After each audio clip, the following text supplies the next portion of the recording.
چترال اپنے حسن اور ثقافت کے لیے مشہور ہے، مگر کچھ عرصے پہلے یہاں طالبان نے بڑا حملہ کیا اور علاقے پر قبضہ کرنے کی کوشش کی۔ پاکستان نے جوابی کارروائی تو کی، لیکن خوف پھیل رہا ہے کہ ماضی کی طرح ایک بار پھر پاکستان دہشت گردی کی لپیٹ میں تو نہیں آ جائے گا۔ صرف پچھلے ایک سال میں ہی دیکھ لیں تو دہشت گردی کے 450 سے زیادہ واقعات ہو چکے ہیں۔ دہشت گرد کہاں سے آتے ہیں اور انہیں سیکیورٹی فورسز کنٹرول کرنے میں کیوں ناکام ہیں؟ اب 2016 کے بعد یہ پہلا موقع ہے جب ایک بار پھر اتنی بڑی تعداد میں دہشت گردی کے واقعات ہو رہے ہیں، اور اس کا نشانہ آپ بھی ہو سکتے ہیں۔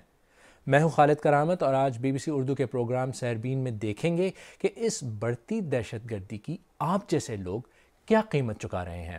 لیکن جو لوگ آپ کی حفاظت کی خاطر دہشت گردی کا مقابلہ کر رہے ہیں، ان کے بارے میں سوچیں۔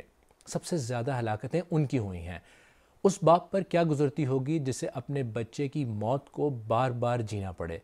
چترال کے شیر محمد خان کے ساتھ ایسا ہی ہوا ہے۔ کہتے ہیں کہ رات 3 بجے ان کے اوپر اٹیک ہوا ہے، پھر ان کا فائر زیادہ آ گیا۔ زیادہ آنے کے ان کے ساتھیوں نے کہا کہ ابھی فائر آ رہے ہیں، اب وہ باہر مت نکلو۔ انہوں نے کہا کہ نہیں، یہ ہمارا پوسٹن تک پہنچ گیا ہے، یہ ہمارا پوسٹن لینے کے پھر کیا فائدہ ہوگا، ہم نکلیں گے۔ اسی طرح اپنے ساتھیوں کو بتا کہ یہ نکلا ہوا ہے، اپنے ساتھیوں چھوڑ کے ہم نے ہتھیار سے فائر دے کے نکلا ہوا ہے، دہشت گردوں کو فائر دے کے بس آگے گیا ہے۔ ان کو گولی لگ گیا اور زخمی ہوا۔ زخمی ہونے کے بعد کوئی 5 دن اسپتال میں ایڈمٹ تھے، اسپتال سے شہادت نوش ہو گیا۔ شہادت کو تو مانتے ہیں، لیکن ان کی یادیں تو زندہ ہے۔ چترال ان علاقوں میں سے ہے جسے بڑھتی دہشت گردی کی بھاری قیمت چکانا پڑی ہے۔ ہم نے پروگرام میں شروع میں ہی کہا تھا کہ ہم کچھ سوالوں کے جواب ڈھونڈنے کی کوشش کریں گے۔ سب سے پہلے وزیر اعظم کا بیان۔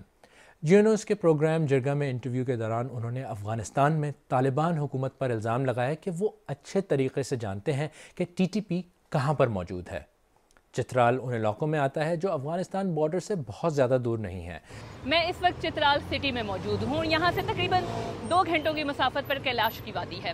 یہ وہی وادی ہے جو پاکستان اور افغانستان کے درمیان ایک غیر محفوظ سرحد پر واقع ہے، اور جہاں آج سے کچھ ہفتے پہلے تحریک طالبان پاکستان کے شدت پسندوں نے ایک بڑا حملہ کیا تھا۔ لیکن یہ صرف چترال کی کہانی نہیں ہے۔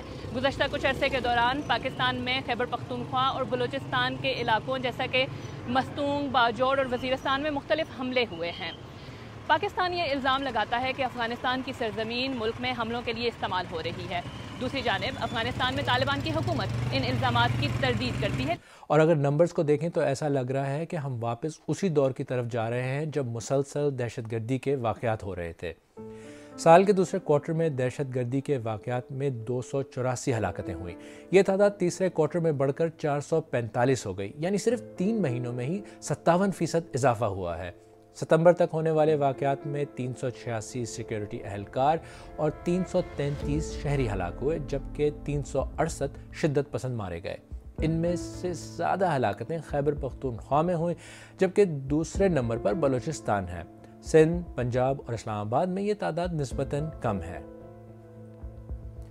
سیکیورٹی کی خراب ہوتی صورتحال کی وجہ سے تحریک طالبان پاکستان ہی نہیں بلکہ دوسری شدت پسند تنظیمیں بھی بظاہر متحرک ہو رہی ہیں۔ بلوچستان کے علاقے مستونگ میں بھی ایک بڑا حملہ ہوا۔ ایک بھی جان جاتی ہے تو اس سے دسیوں اور زندگیاں اجڑ جاتی ہیں، کچھ تو جیتے جی ہی مر جاتے ہیں۔ 22 سال عمر سکے تو ننشتاف کریں گے یار چھوڑیے سے دین تا برام تسم بے وسے ہرا چھنا مستا سے انا دا محسوم اسے تسے پین ہرا سالنا اسا وارث انم پائی مسور دا ہفتے دا مستی اگونا نمیس تین انسان نما سرکار نہ ہے ننا دا وارثی انا دا جند کنا انا لنگ اٹھ نتا معذور اٹھ انا حالا والنم تو کہنے شہیداتا بارہ وٹ مستی اللہ نمی مدک توفیق کہتے ہیں۔ ہم میں سے کوئی بھی یہ نہیں چاہتا کہ ملک کے حالات پھر سے خراب ہوں، لیکن کیا ہم اسی ڈائریکشن میں جا رہے ہیں؟ یہ 1 نومبر کا جو فیصلہ ہوا کہ انلیگل مائیگرنٹ جو ہیں ان کو واپس اپنے ملکوں کو بھیجنا ہے، ہمیں لگتا ہے کہ یہ بھی، اور پھر جس طرح سے افغان حکومت کے جوابات آ رہے ہیں ان کے بارے میں ہمیں سوچنا ہوگا کہ یہ ٹھیک طرف معاملہ نہیں جا رہا، تو دہشت گردی بڑھ سکتی ہے۔ اور پھر یہ جو پاکستان کی طرف سے بھی بڑے سخت بیانات آ رہے ہیں، تو یہ ساری چیزیں جب مل کے تو ایک جو منظر نامہ بنا رہی ہے مستقبل کا، وہ ہمیں ٹھیک نہیں لگتا۔ ہمیں لگتا ہے کہ دہشت گردی میں اضافہ ہوگا۔ حملے بڑھنے کی وجوہات جو بھی ہوں، ہم نے پروگرام میں متاثرین سے بھی سنا، وہ چاہتے ہیں ان کی اور ان کی فیملیز کی حفاظت ہو اور انہیں یہ نہ لگے کہ انہیں پوچھنے والا کوئی نہیں ہے۔ آپ جتنا بھی بیرونی طاقتوں پر الزام لگائیں، دوسروں کو اس کے لیے ذمہ دار سمجھیں۔ ایک بات بالکل کلیئر ہے، لوگوں کو محفوظ رکھنے کی بنیادی رسپانسبلٹی ریاست اور سیکیورٹی فورسز کی ہے۔ ان کی اتنی قابلیت ہونی چاہیے کہ وہ حفاظت کو ممکن بنائیں، اور ان کا کام بھی یہی ہے کہ سب چیلنجز کے باوجود سیکیورٹی کو یقینی بنائیں۔ اگر ایسا نہیں ہو رہا تو یہ ان کا اپنا ہی فیلئر ہے۔